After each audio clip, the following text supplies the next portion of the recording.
My name's Paul Reddish. I am the Chief Exec Volunteering Matters, an organisation that supports communities, volunteers and volunteering right across the UK.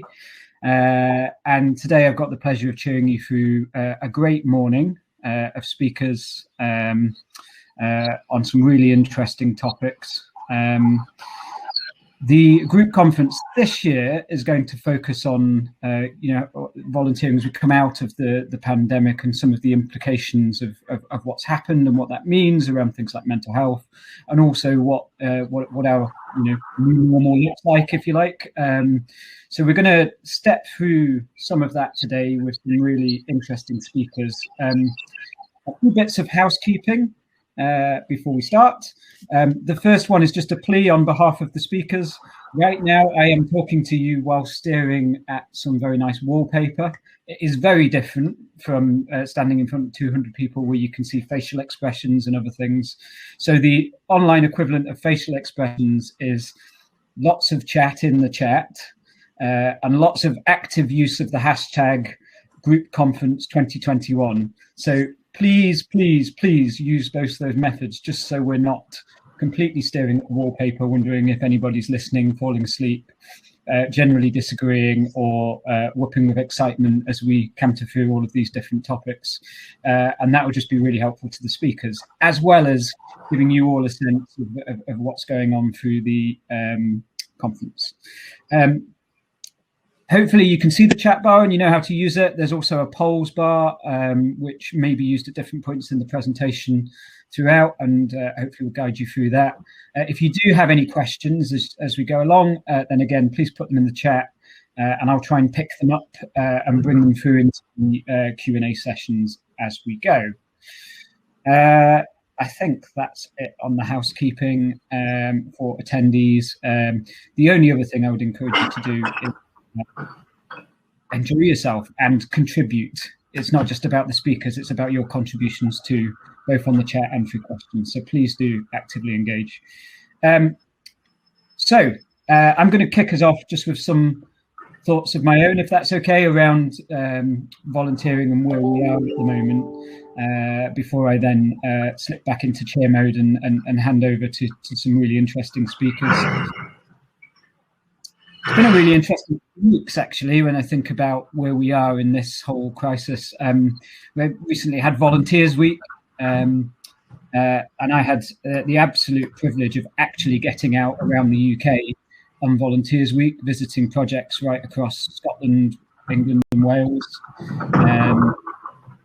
And it was great. It was hugely inspiring just to meet a whole load of people in person, some staff that I've worked with for over a year that I've never met, a number of volunteers and a number of other projects as well. And a couple of things that came out for that for me, and I'm going to come into some of the themes that I'm also seeing out of it. The first one is that there's been a huge amount going on in communities, with people contributing to different aspects of the crisis, whether it be volunteering in vaccination centres, helping out their local neighbours, or other things. And I think people have been recognised within their own bubbles. But as I went around, in a lot of cases, I was the only person that they had spoken to outside of their immediate bubble that had asked them anything about what they'd been doing. Because people have just been interacting with their families and family and friends, and then the immediate people around them that they're volunteering with.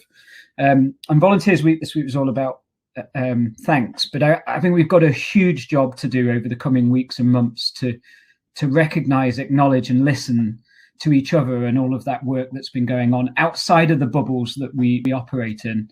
So I'd encourage you all to get out, say thank you, listen, understand what's been going on in your communities and not just the bubbles that you've been operating in. And that in itself will bring some learning through for all of us around what needs to happen next. But I'm going to share with you some of my learning from getting out and about around that trip, and also what we've learned as an organisation over the past year. As we sort of transition out of this crisis, I would say the key thing is remembering that different people are different and the same people are different. And I'll explain what I mean by those two linked statements. There's a lot of stuff at the moment about, the new way of working is this, and the new way of working is that, an attitude to this, an attitude to that. And that's quite dangerous, because what we've found actually as we've started to talk to people is that COVID has impacted people in very, very different ways. So it isn't reasonable to say that, older people are less willing to come forward to volunteer, which is one dangerous statement that I've heard. In some cases, a number of people are much more anxious about getting out, having shielded and isolated for so long. And in other cases, people are desperate to get out again, and volunteering has been a route for that. So what we've been doing is encouraging all of our staff to sort of, not listen to the big statements and just get around and talk to people and understand where they're at, and reflect and bend our journey and support around people that want to give up time or are anxious about giving up time around their personal circumstances. And there's one thing that we've learned out of COVID is that lots of people are in very, very different spaces, and we've got to be in listening mode and understand where they are, and not take our pre-assumptions from COVID into that. So that's the different people are different.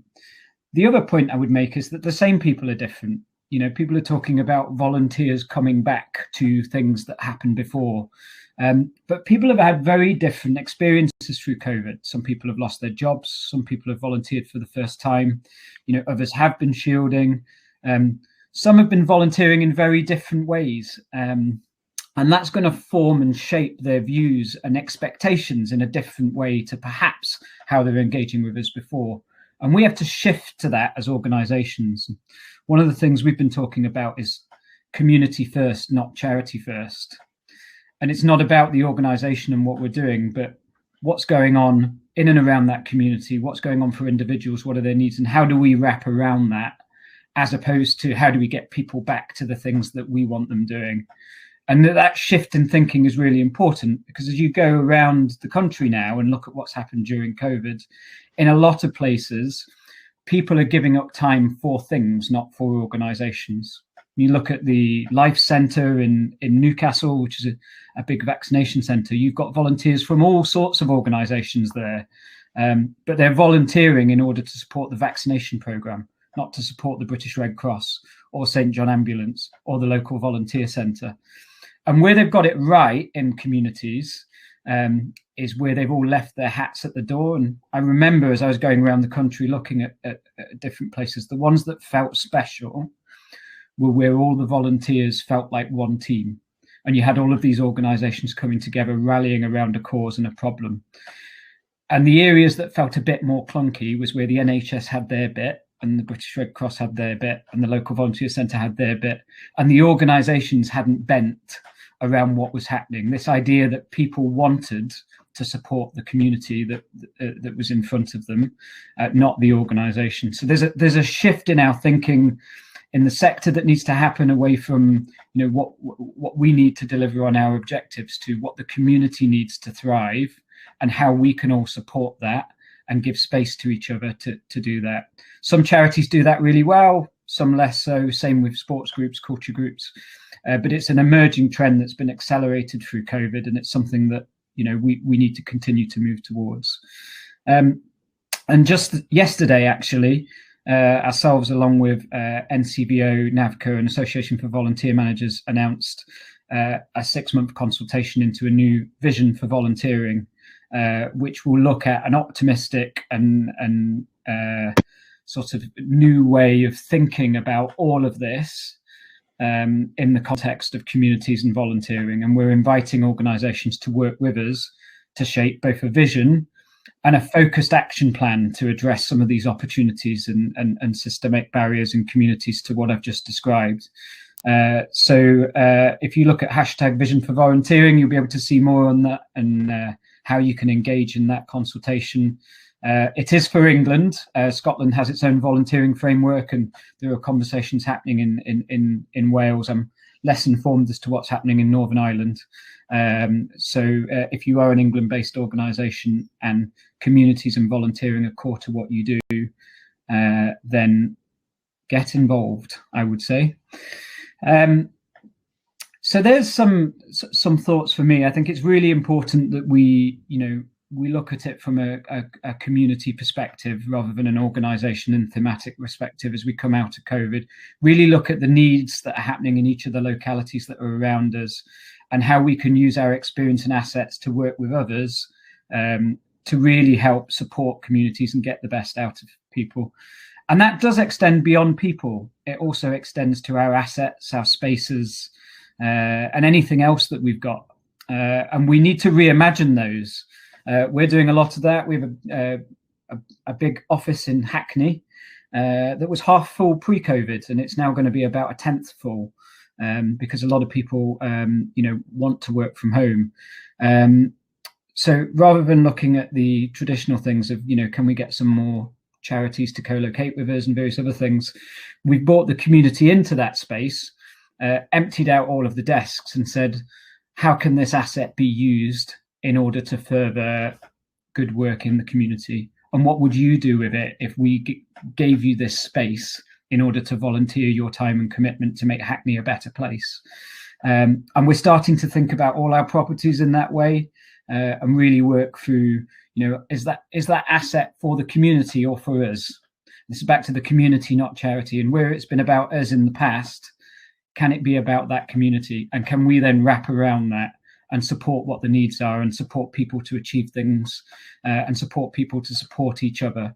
And we play a much more facilitative role. So I think that extends beyond people into assets. And I would encourage anyone, whatever your assets are, whether they be sports buildings or culture buildings or, local authority spaces or anything else, to start thinking in that way, not just about people, but about all your assets and places as well. And for me, that's the big opportunity coming out of COVID. I was also asked to talk a little bit about what we've done to help support people in their journey in COVID and their mental health and all of the other different things that are going on. I've given some clues to that in what I've just addressed around, different people are different and understanding what's in front of you. But there is one big theme that's been happening as we've been all in this online world. And that is that we no longer have the time that we got from the dead time. And I'll explain what I mean by that. When you commute to an office on a bike for half an hour, or listen to your music on the bus for 20 minutes on your way in, or you do drop-offs for your kids or various other things, you're not in these video calls and you're not in these phones and you're not doing all of these other things. And one of the things that's happened to everybody during COVID, that's working anyway and in this space, is it's so intense. You're in it all the time. You're going from one meeting to another, and when you're not on that, you've got one of 5 or 6 social channels to check. And people crave human contact, and it's been our only way of getting that contact for each other. But it's meant we've missed that downtime, which is really important for all humans, as well as the social contact. So we've implemented things now like ensuring that your commute to work is done even though you're sitting in your bedroom. So if you had a half an hour ride into work in the morning, rather than booking meetings from the start, use that half an hour and go out and go for a run or a walk or a bike ride, and really being proactive with people and starting to ensure that they've got those patterns and their new ways of working, where they've got that time where they're not in front of the video and the social media and all of these things. So it's really important that we all take that time to understand what people's routines are now, and that they've got that time to just reflect, so they can really engage in forums like this when they're in it. And that applies to everyone, not just to staff members, but also to volunteers and anybody that's within our sphere of support and influence. We all need to just keep trying to find that time to not be with people and recharge and reflect and go again.